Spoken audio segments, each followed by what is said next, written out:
Our most fundamental obligation as a society is to protect the most vulnerable among us, the children. Yet for some children, the very people who should protect them are the ones who harm them, the parents. At any given time in Mesa County, approximately 350 children live in foster care. A medically fragile infant born 4 months premature with meth in her system. A 4-month-old so lethargic he won't eat, losing weight at an alarming rate because he's being exposed to secondhand smoke, marijuana smoke. A 9-month-old living in a filthy hotel shared with an assortment of adults with a diaper rash so severe it's bleeding, and she's slapped for crying too much. The family's evicted from the hotel and now live out of their car. A toddler is put to bed and then left home alone while her parents spend hours at a local bar. She wakes up alone and frightened. A 5-year-old feeds his younger sister chocolate syrup for dinner because it's all he can find to eat. A 2nd grader so severely beaten by his father, he's in a wheelchair with serious brain damage. A 4-year-old walks up and down the streets looking for a neighbor who will give him something to eat because his mom's passed out at home and he can't wake her. A young teen girl, raped by her stepdad for the last 3 years, learns she's pregnant. There are government systems in place to help these children. Law enforcement officers, social workers, attorneys, judges, and foster parents. But the system isn't without its challenges. Social workers juggle continuously increasing caseloads with an ever-growing number of federal and state regulations.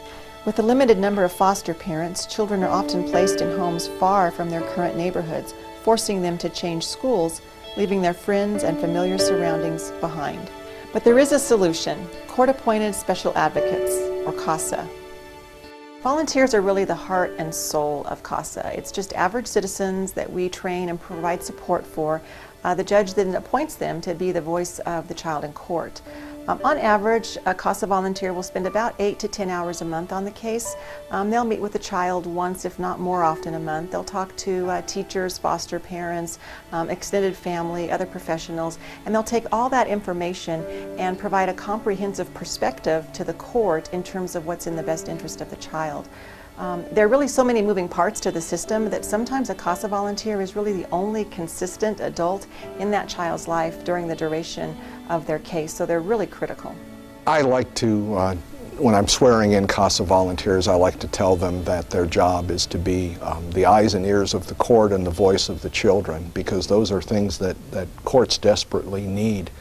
We understand that when we are dealing with cases involving children that we're making decisions that can have a lifetime impact, and sometimes we don't get all of the information that we would like to have, or maybe don't get unbiased information, and that's what we look to the CASA volunteers for, so that we can have the best chance of making the best decision for these children who are innocent victims in all of these cases.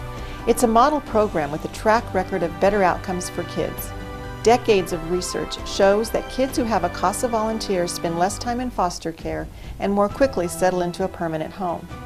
Kids with a CASA volunteer typically do better in school and are socially better adjusted.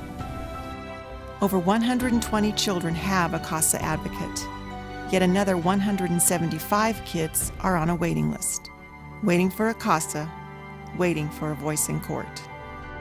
But you can change that. You can be the person who makes the difference in a child's life.